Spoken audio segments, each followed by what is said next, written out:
Stock మార్కెట్లో అపార అనుభవం ఉన్న ఏంజల్ బ్రోకింగ్ సంస్థలో డీమ్యాట్ అకౌంట్ ఓపెన్ చేసుకోండి. కేవలం 5 నిమిషాల్లో మీకు డీమ్యాట్ అకౌంట్ ఓపెన్ అయిపోతుంది. Zero cost. మీరు ₹1 కూడా పే చేయని అవసరం లేదు.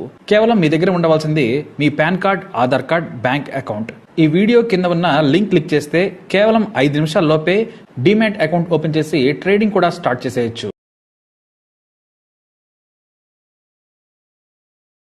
మన టాలీవుడ్లోనే కాదు, మన దేశంలోనే దర్శకులు, రచయితలు మరొకటి ఐడియాను దొంగతనంగా లిఫ్ట్ చేయడంలో చాలా ఆరితేరిన ముఠా అని చెప్పొచ్చు. ఎంత పెద్ద దర్శకుడిని తీసుకున్నా, రచయితను తీసుకున్నా కూడా చివరకు భావ దారిద్ర్యం ఎంతలా దాపురించిందంటే సీన్ మేకింగ్లో కూడా కక్కుర్తి పడతారు. అంటే సొంత టాలెంట్ 25% ఉంటే మిగతాది 75% కాపీ కొడతారు. ఇంకొంతమంది రచయితలు అసిస్టెంట్ల ఐడియాలను కాపీ కొడతారు. ఇంకొంతమంది అయితే దర్శకుల అసిస్టెంట్ డైరెక్టర్ల నాలెడ్జ్ను ఉపయోగించుకొని ఎంతో కొంత ఇచ్చి తమ దగ్గరే ఉంచుకొని మొత్తం ఎత్తిపడేస్తారు. ఇలాగే ఇప్పుడు శ్రీమంతుడి కథ దర్శకుడు కొరటాల శివకు చుట్టుకుంది. నవ్విపోదురు గాక నాకేటి సిగ్గు అనే తరహాలో కొరటాల శివ వ్యవహరిస్తున్నాడని సుప్రీంకోర్టు తీర్పు తర్వాత వెల్లడైంది. అసలు ఏం జరిగిందంటే, ఆ పెన్ను పేరు శరత్ చంద్ర. ఆ పెన్నుకి ఆ పేరు పెట్టుకున్న అతని పేరు ఆర్డి విల్సన్. ఓ రోజు ఆర్డి విల్సన్ కి ఫోన్ వచ్చింది.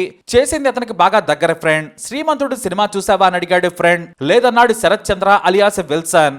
అయితే అర్జెంటుగా చూడు, సేమ్ టు సేమ్ నీ నవల్లాగానే ఉంది అన్నాడు ఆ ఫ్రెండ్. ఆలస్యం చేయకుండా సినిమా చూడు అన్నాడు. వెంటనే సినిమా చూశాడు. శ్రీమంతుడు సినిమా చూశాక తన నవల కథనే ఎత్తి సినిమాగా తీశారని మొదట దర్శకుడు కొరటాల శివను సంప్రదించారు రచయిత శరత్ చంద్ర. 2012లో స్వాతి మంత్లీ పత్రికలో చచ్చెంత ప్రేమ పేరుతో నవల రాశాను.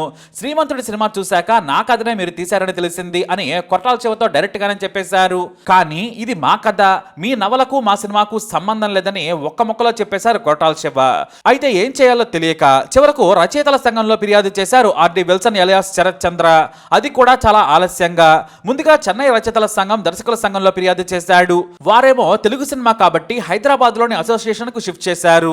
ఇక్కడ ఈ విషయాన్ని ప్రముఖ దర్శకులు, రచయితల దృష్టికి తీసుకొచ్చాడు శరత్ చంద్ర. కానీ వారెవరూ కూడా న్యాయం చేయలేకపోయారు. చివరకు తెలిసిన వారి ద్వారా నాటి దిగ్గజ దర్శకుడు దాసరి నారాయణరావు సాయం కోరారు. ఆయనేమో నవల చదివి రెండూ ఒకేలా ఉన్నాయి కదా అని చెప్పారు. ఆ తర్వాత పరుచూరి గోపాలకృష్ణ చొరవ తీసుకొని రచయితల సంఘం ఈ వివాదాన్ని పరిష్కరించాలని కోరారు. దీంతో టాలీవుడ్ రచయితల సంఘం ఒక కమిటీ వేసింది. రచయిత శరత్ చంద్ర రాసిన చచ్చేంద్ర ప్రేమ నవలను, శ్రీమంతుడి సినిమా స్క్రిప్ట్లను రచయితల సంఘం కమిటీకి అందజేశారు. అంతేకాదు నవలలోని పోలికలు ఏంటో కూడా ఇవ్వాలని రచయిత శరత్ చంద్రను కోరారు. దాదాపు ఆయన 20 అంశాలను కాపీ కొట్టారని పోలికలను రాసి పంపారు. చివరకు రచయితల సంఘం కూడా దర్శకుడు కొరటాల శివ తీసిన శ్రీమంతుడి సినిమాకు దగ్గర సంబంధాలు ఉన్నాయి, చాలా చక్కగా చిన్నపాటి మార్పులు చేసి ఎత్తిపడేశాడని తీర్మానించింది. దీంతో దర్శకుడు కొరటాల శివ దిగొచ్చారు. తన వారి ద్వారా 10-15 లక్షలు ఇస్తామని ఆఫర్ చేశారు. ఇది తెలిసిన దాసరి సహా ఇతర పెద్దలు కూడా కొరటాలపై ఆగ్రహం వ్యక్తం చేశారు. చేసిందే తప్పు, ఆయన ఏమైనా బెచ్చగాడా, మీరు ఎంతో కొంత ఇస్తే తీసుకోవడానికి అన్నారు. చివరకు రాజీ ఫార్ములా సూచించగా శరత్ చంద్ర ఒక కోరిక కోరారు. నాకు మీరిచ్చింది 5-10 లక్షల డబ్బొద్దు, హిందీ హక్కులు అమ్ముకున్నారు, హృతిక్ రోషన్ హీరో, ఆ సినిమా టైటిల్స్ లో స్టోరీ కింద నా పేరు వేయాలని కోరారు. కానీ కొరటాల స్పందించలేదు. దీంతో నాంపల్లి కోర్టుకు వెళ్లారు రచయిత శరత్ చంద్ర. రచయితల సంఘం ఇచ్చిన నివేదిక ఆధారంగా కొరటాలపై చర్యలు తీసుకోవాలని నాంపల్లి కోర్టు ఆదేశించింది. ఆ తర్వాత కింది కోర్టు తన వాదనను పట్టించుకోలేదని తెలంగాణ హైకోర్టుకు వెళ్లారు కొరటాల శివ. విచారణ జరిపిన తెలంగాణ హైకోర్టు రచయితల సంఘం ఇచ్చిన నివేదికతో పాటు కింది కోర్టు ఇచ్చిన తీర్పును కూడా పరిశీలించింది. ఇందులో తప్పేముంది, కింది స్థాయి కోర్టు తీర్పు సరైందని తెలిసింది హైకోర్టు. అయితే కొరటాల శివ అక్కడ కూడా తన తప్పును ఒప్పుకోలేదు. డబ్బులు ఉన్నాయనుకున్నారో ఏమో కానీ సుప్రీంకోర్టుకు వెళ్లారు ఆయన. కింది కోర్టులు తమ వాదనలను వినిపించుకోలేదని వైఎస్ఆర్సీపీ ఎంపీ నిరంజన్ రెడ్డి సాయంతో వాదనలు వినిపించారు. తమ వాదనలను వినాలని, కింది కోర్టు తీర్పులను రద్దు చేయాలని కోరారు. కానీ జస్టిస్ హృషికేశ్, జస్టిస్ ప్రశాంత్ కుమార్లు ఒప్పుకోలేదు. తమ సినిమా విడుదలైన 8 నెలలకు శరత్ చంద్ర కోర్టును ఆశ్రయించారని, దీనిని పరిగణలోకి తీసుకోవాలని కోరారు. ఇక్కడ రచయితల సంఘం చాలా క్లియర్ గా చెప్పింది. వారి ప్రకారమే 2 కోర్టులు నిర్ణయం తీసుకున్నాయి. మీ మీద చర్యలు తీసుకోవాల్సిందే, ఇందులో విచారించడానికి ఏమీ లేదు, పిటిషన్ వెనక్కి తీసుకుంటారా లేదంటే మమ్మల్ని డిస్మిస్ చేయమంటారా అని న్యాయమూర్తులు అడిగారు. దీంతో కొరటాల తరపు న్యాయవాది తామే వెనక్కి తీసుకుంటామన్నారు. దీంతో ఇప్పుడు కొరటాల ఏం చేస్తారనేది ఆసక్తిగా మారింది. వాస్తవానికి కొరటాలదే తప్పు. ఇక్కడ దాకా వచ్చాక మహేష్ బాబైనా ఇన్వాల్వ్ అయి మాట్లాడి సెటిల్ చేస్తే బాగుండేది. ఎందుకంటే మహేష్ కెరీర్ లోనే గొప్ప హిట్ శ్రీమంతుడు. అలాంటి కథను వేరే వ్యక్తి దగ్గర దొబ్బేసిందని తెలిసిన తర్వాత మౌనం తప్పు. రచయిత శరత్ చంద్ర ప్రకారం తన నవలలో దేవరకొండ అని ఉంటే సినిమాలో దేవరకోట అని పెట్టారు. ఇక సినిమాలో హీరో తండ్రి వ్యాపారవేత్త అయితే నవలలో మంత్రి. సినిమాలో హీరో గ్రామాన్ని దత్తత తీసుకుంటాడు. నవలలో దత్తత అనే పని లేకుండా తన తండ్రి సాయంతో గ్రామంలో రోడ్లు వేస్తారు, బడి కట్టిస్తాడు హీరో. అంతేకాదు చివరకు వెన్నెల కిషోర్ పాత్రను కూడా సేమ్ టు సేమ్ లేపేశారు. హీరో గ్రామానికి వచ్చి హీరోయిన్ ఇంట్లోనే ఉంటాడు. నవల్లో నుంచి సేమ్ టు సేమ్ దించేశారని చెప్పుకొచ్చారు.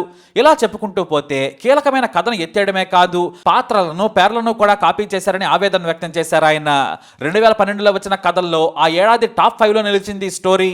ఒక రచయిత ఐడియాని స్టోరీని కాపీ కొట్టడం అంటేనే సిగ్గుమాలిన వ్యవహారం. ఎందుకంటే శ్రమ ఆయనది. సింపుల్ గా దొబ్బేసి ఇలా డబ్బులు పేరు సంపాదించుకొని మోసం చేస్తామంటే నేడు కుదరదు. అందుకే మన తెలుగు టాప్ డైరెక్టర్స్ కూడా హాలీవుడ్ లో నుంచి కొన్ని సీన్లు ఎత్తేస్తూ ఉంటారు. ఇక త్రివిక్రమ్ అయితే పాత నవలను కూడా కాపీ కొట్టేశారు. నిజంగా కావాలనుకుంటే డబ్బులిచ్చి కొనుక్కుంటే అందరికీ మంచిది, కానీ ఇలా ఫ్రీగా ఎత్తేయడం మొన్నటి వరకు కామన్ అయిపోయింది. ఇంతకు ముందు ఓటీటీలు లేని సమయంలో ఇంగ్లీష్ సినిమాలు చూసి కాపీ కొట్టేవాళ్ళమని త్రివిక్రమ్ ఓపెన్ గానే చెప్పేశారు. వీలు కాకపోవడంతో పాత నవలను ఎత్తిపడేస్తున్నారు. గతంలో మీనా నవలను త్రివిక్రమ్ ఎత్తేశారు. ఇప్పుడు కొరటాల ఏకంగా చచ్చేంత ప్రేమ నవలను స్వాతి వీక్లీలో వచ్చినప్పుడు కాపీ చేశారు. దానికి కొద్ది మార్పులు చేసి శ్రీమంతుడు అనే సినిమా తీశారు ఆయన. నిజమని దాసరి లాంటి పెద్దలు, పరుచూరి లాంటి రచయితలు కూడా తెలిసిన తర్వాత ఒప్పుకోకపోవడం అంటే మోసం చేయడమే. మరి ఇప్పుడు భారీ పారితోషికం ఇవ్వక తప్పేలా లేదని మీడియా ముందు కొరటాల తన తప్పును ఒప్పుకోవాల్సిందేనని రచయిత చెబుతున్నారట. తెగేదాకా లాగే కంటే పారితోషికంతో పాటు మీడియా ముఖంగా తన తప్పును ఒప్పుకుంటే వివాదం సద్దమణుగుతుంది. మళ్ళీ కోర్టులతో తిట్టించుకోవడం కొరటాలకు తగదు. పెద్ద దర్శకుడిగా పేరున్న ఆయన ఇలా చేయడం తప్పని సలహాలు ఇస్తున్నారు టాలీవుడ్ పెద్దలు. హీరో మహేష్ బాబు కూడా ఇన్వాల్వ్ అయితే మంచిదనేది వారి సూచన. ఏదైనా కాపీ కొట్టే ముందు హక్కులు కొనుక్కోవడం చాలా బెటర్ అనేది వాస్తవం. మ్యూజిక్ దగ్గర నుంచి కథలు, పాటలు, మాటలు మొత్తం ఎక్కడో ఒక దగ్గర నుంచి కాపీ చేయడం నేటి టాలీవుడ్ జనాలకు కామన్ అయిపోయింది. మరి కొరటాల నెక్స్ట్ స్టెప్ ఏంటనేది ఆసక్తిగా మారింది. ఎందుకంటే కోర్టు అతనిదే తప్పని తేల్చింది. ఇక శ్రీమంతుడు ఎప్పుడో రిలీజ్ అయింది. మరి ఇప్పటిదాకా ఎందుకు ఈ విషయం నానింది అంటే శరత్ చంద్ర వ్యక్తిగత పని మీద కొంతకాలం కేరళ ఉండాల్సి వచ్చింది. అందుకే ఎంత ఆలస్యమైంది.